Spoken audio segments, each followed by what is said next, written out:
Hello. I am back with Patsy Rudenberg's The Need for Words. And oh my God, there could be a lot of words in this one this time. Here, I'm just going to cover my face so I actually look at the camera and not look at the screen right beside it. That's always annoying. I've been going through the exercises in chapter 5. I guess I've been really milking chapter 5 for all it's worth to try and get as much use out of this book as possible. So let's try the next thing. This is all about the length of thought. And the one I did previously was about telling a story in the shortest way possible, and then repeat it, telling the same story but the longest thoughts possible, and then changing the length of thought will make you think and feel differently. Now take both versions and attempt to tell the story with varying lengths of thought. What difference do you and the listener notice? And I think it was one of those things of when you varied it, it was a good thing of pacing. You could kind of short sentences would kind of hurry you through an area where long things would help you ruminate, be more thoughtful about something. So today is tell a long rambling joke, which is one thought. Try to make as many diversions as possible and still come back to the main storyline. I don't tell jokes, and I don't think I can tell a joke, really. So I'm going to tell a story instead. And this will be a long, rambling story, and we'll try to make as many diversions as possible and still come back to the main storyline, which it sounds like it's going to make for a boring ass thing, but we'll try. All right. I was in South Africa with Evan, my brother-in-law, in 1990 something, and we were driving along the road and we got lost. And the bus driver said, "Oh, we need to leave someone here." God damn it, I can't even remember why they decided they needed somebody to stand outside and stay here just in case. God, I can't even remember why they left us on the fucking side of the road. It was something like they're yeah, it's funny. It's funny how the mind is. I cannot even remember what the reason why. They needed someone to hang out by the side of the road for whatever reason in the middle of goddamn nowhere in South Africa, just post apartheid. Yes. So South Africa had just kind of freed itself from apartheid, thankfully non-violently, though there had been, I mean, justifiably incredible tensions on both sides with the white police forces, murdering and beating people. The black South Africans, understandably brutalized under the system, being getting kind of equally can being equally as brutal. And for some reason, we were, it's one of these things where you get in a tour bus with a bunch of people. It's a bit of a rough and ready one because we're camping and stuff like that. It was a mix of younger people and older people. We were kind of in the younger side of things, and there was these two Australian girls who, it was definitely, you got the sense of, we're outside of Australia and we're here to fucking party. So they're like, yeah, we'll stay. And the people the people who had requested volunteer went, "We're going to leave two young Australian girls out by the side of the road who don't have a lick of sense." So they asked for volunteers, at which point Evan and I decided to go outside with them. Oh, Evan really disliked these two girls. They really got on his nerves. I think he's a bit more of a button up guy. He was, if he was, had been in the RCMP for a little bit. He was a police officer, and they just completely rankled him. But he was like, "Oh, God damn it, I need to stay." So we got off the bus and hung out there, waiting for them to go off one direction to find out something and then come back, something like that. And so we're sitting on the side of the road. I don't think we talked much. They probably just kind of fucked off to their side, and we kind of hung out on our side. We didn't have that much. I don't think they had. They don't. They. Evan didn't have much use for them. They didn't have much use for either of us. Me, stinky-footed Canadian, gangly dude who probably couldn't string two sentences together in front of a couple of women. I was a young guy at that point, and young women. So we zip by. We're sitting there, and then suddenly, out of nowhere, this woman in a Porsche comes by. It's like deluxe, high end Porsche, zooms up, and she sees us on the side of the road. She stops and says, like, "What are you doing out here?" And we explain what we're doing, which I apparently can't remember right now. And she looked around and went, "Look, you're in the middle of nowhere. They're killing white people. They're killing white people around here. You need to leave." And the Australian girls are like, "We're fine." It's like, "Yeah, screw them. We'll be fine." It's like, and Evan and I are kind of sitting there going, oh fuck, oh god damn it." And the woman's like, "Yeah, well, good luck to you." Jumps back in her Porsche, zips off, leaving us clueless tourists on the side of the road. It's like, yeah, I guess what was she gonna do? And then a little bit later, a black fellow comes by, and he's completely, friendly, charming guy, chatting up the women, but nothing creepy, just like, kind of a friendly guy. And he turns to us at one point and says, "Well, we love, where are you from?" And he's like, he gets, "Oh, you're from Australia. That's great. Oh, you guys are from Canada. Oh, that's awesome. That's great. You guys, your governments were very supportive, being, against the white South African government when it was in." And he kind of turns to us and goes, "And you know what? All these fucking white South Africans, we're going to fucking murder them all." And it was like, and you could see, like, it was like perfectly happy person, but when it turned to the white South Africans, you could see the rage, the anger, the long history of oppression in this guy. And it was like, holy fuck, holy fuck, holy fuck, holy fuck. And so we're like sitting around going, and then our fucking clueless big tourist truck pulled back up. We all piled on and got the fuck out of there.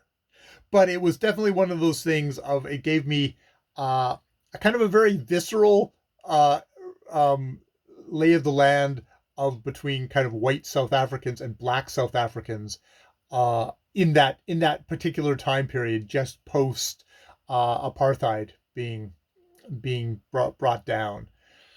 So yeah, that, I guess, is my long rambling story. I it's one of those things where I think I tried to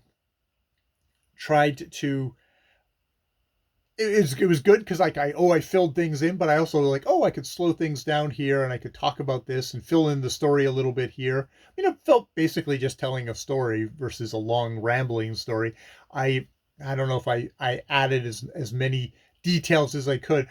I still, it's like, it's funny, as I started telling the story, it's like, why the fuck did we get off that bus there? Why was it necessary? I can't actually remember the reasons why. I can only remember being stuck on that side of the road going, wow, I am fucking clueless. I know nothing about what's going on here.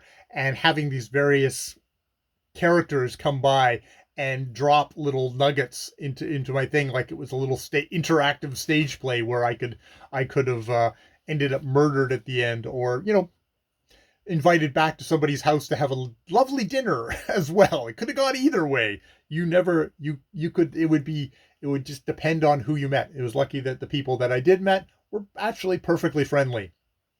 So yeah, that is Patsy Ruddenberg's exercise for this week.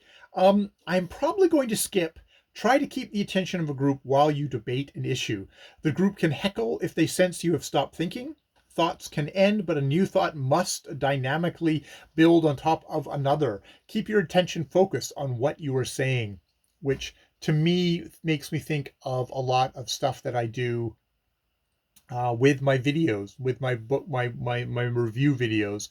I just did a second take of my review of The Acid Room, which in some ways was more focused, in some ways again was more bloated, and I can feel where I'm don't have my thoughts together, where I would have most definitely gotten heckled in both videos because it's not sharp to the point. And I don't know if I can get sharp to the point. I mean, maybe if I did a 3 and 4 and 5 times on this, I would get to the point. I'm a very fuzzy thinker, which perhaps is a part of my issue of why I'm not the greatest booktuber, the greatest videographer in the world, the greatest talking head in the world.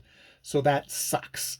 But that is what it is. And so what they have next, Patsy has next, is some contemporary text examples of different thought lengths.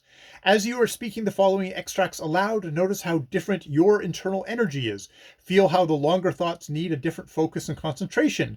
Generally, short thoughts are more direct but can avoid the complications of any idea. Short thoughts can close down an exploration of all the aspects of an idea.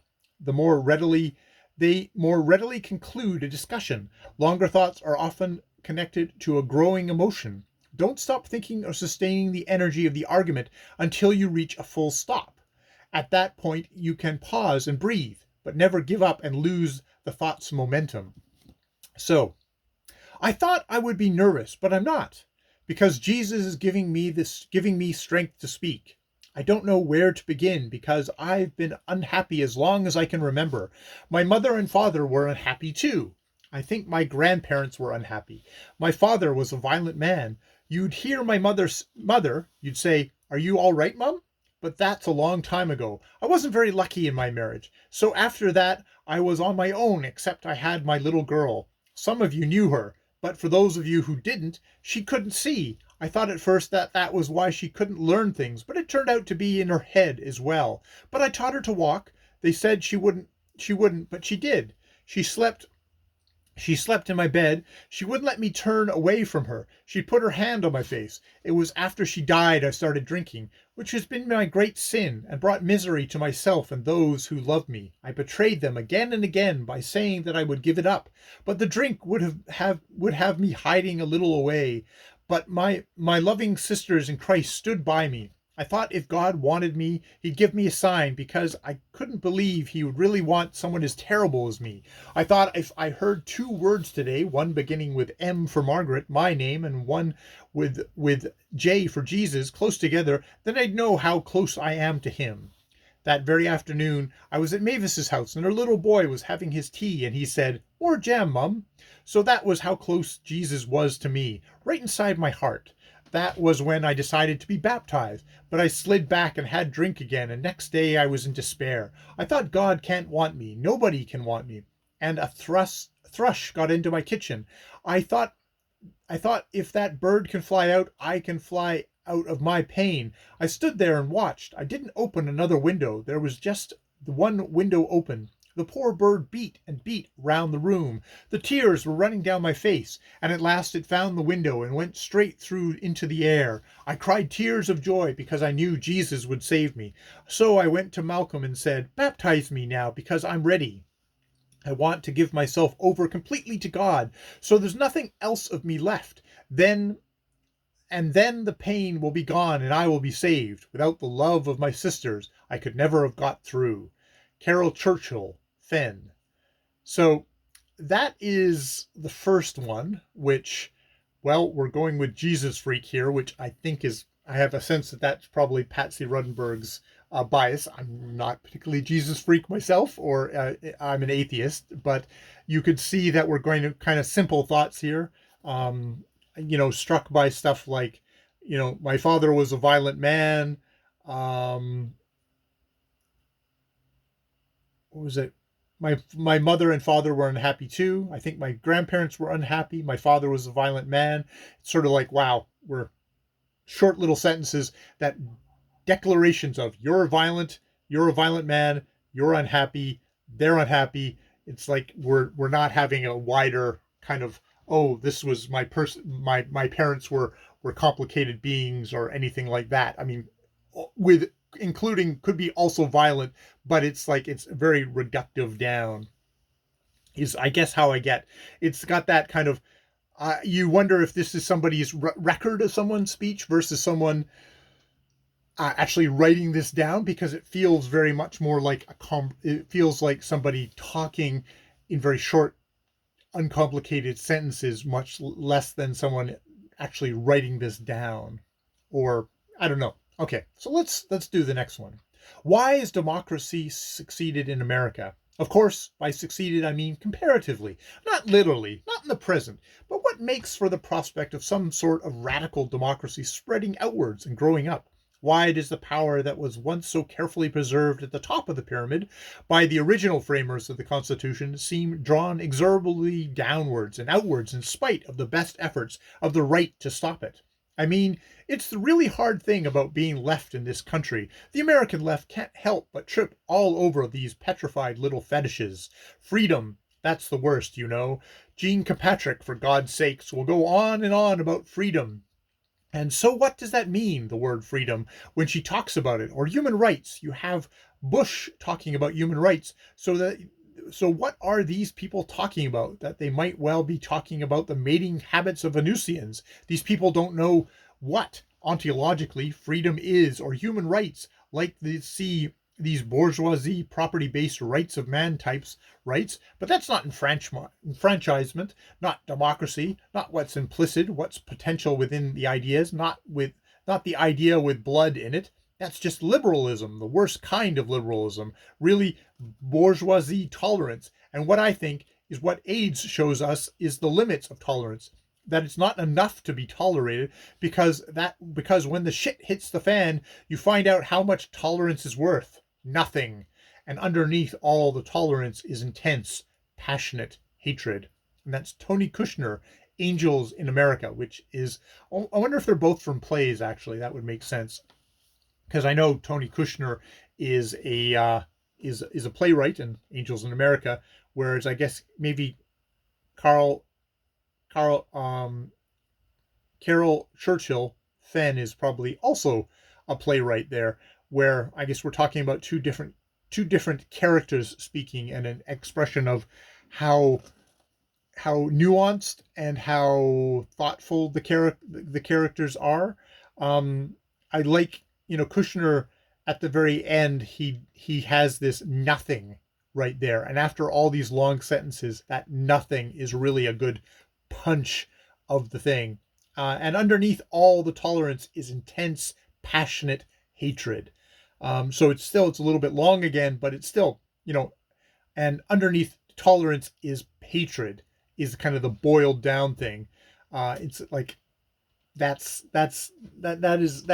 is interesting, the different powers of speech there. You can see where Carol Churchill's one probably had to be, is how much that you have to dramatize that versus this one. I don't know. Yeah, it's interesting. You definitely get more nuance, you get more dissection, you get much more opening up of, like, we're exploring this with this character. I'm going to say this character versus the first one with the Bible thumper one, where you get the sense of this is a character who's not examining things, maybe not even examining their own responsibility for alcoholism, or just seeing it in one very narrow term and not wanting to go outside of that. So yeah, okay. So I'm going to leave it there. I'm going to leave it there for the length of thought, and next time we'll do the stressing game. The stressing game. Whatever that is. We'll see. To be or not to be, which I just see is one of the things that they're using here. So I guess we'll see how that goes. All right. Vocal video accomplished. More videos later.